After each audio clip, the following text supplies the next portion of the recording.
Bank থেকে 50,000 টাকা ঋণ নিয়ে 8 বছর পর মোট 98,000 টাকা পরিশোধ করা হলো।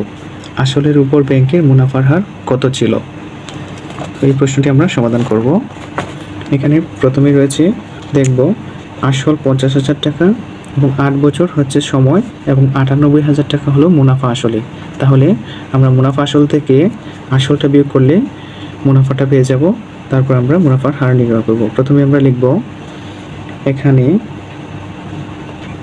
এখানে মুনাফা আসল সমান মুনাফা আসল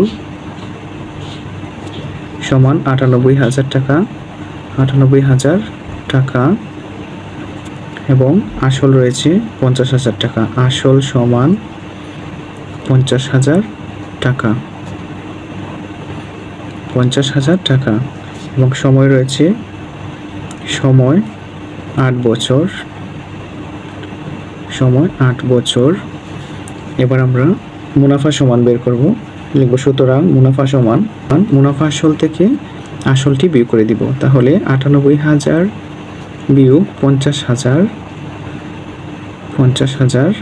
সমান হবে 48,000 টাকা, অর্থাৎ মুনাফা হবে 48,000 টাকা।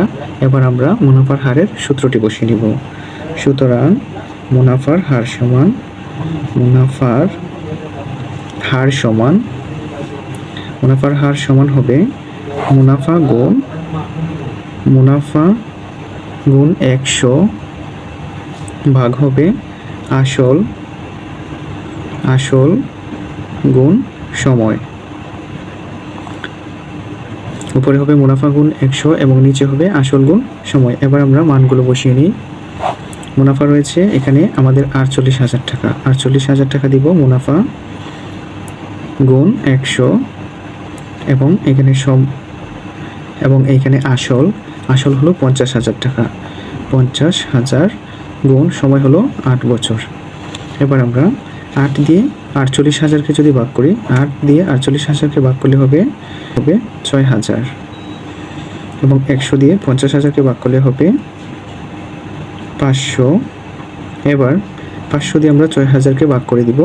500 6,000-এর মধ্যে যাবে 12 বার, 12 তো সমান হবে 12%। মুনাফার হার যেহেতু বলছে তাই আমরা পার্সেন্টে লিখে দিব 12%, অর্থাৎ আসলের উপর ব্যাংকের মুনাফার হার ছিল 12%। উত্তর 12%।